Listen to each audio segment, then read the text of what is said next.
Hello, this is August the 11th, and this is the devotion Lazarus Part 2.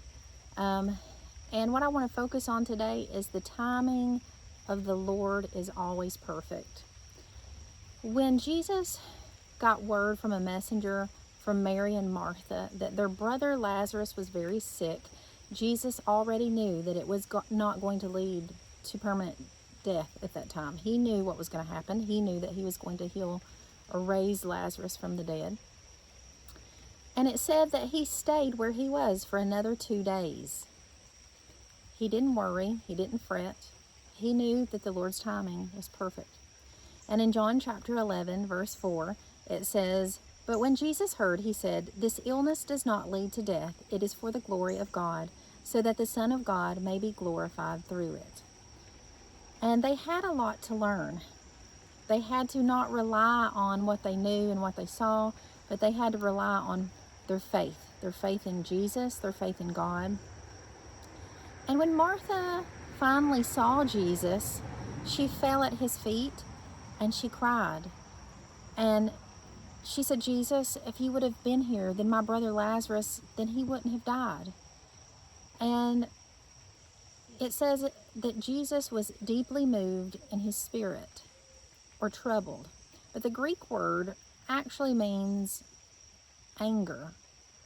And so some people say that perhaps Jesus was really filled with emotion, but he was also angry that pain and suffering was caused on to these people that he loved by sin and death.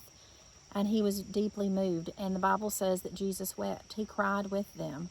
So he knew what the outcome was going to be. He knew that Lazarus was going to be raised from the dead, but yet he cried anyway, because it's okay to cry sometimes at the sad parts.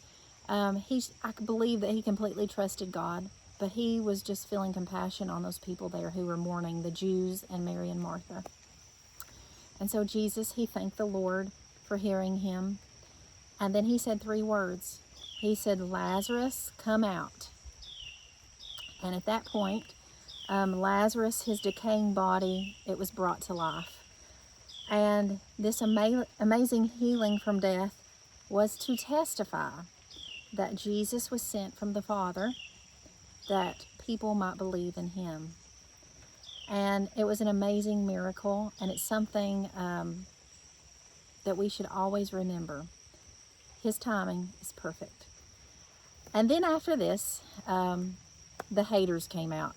The people who were not happy with what he did, even though it was an amazing miracle. And we'll talk about the haters next time.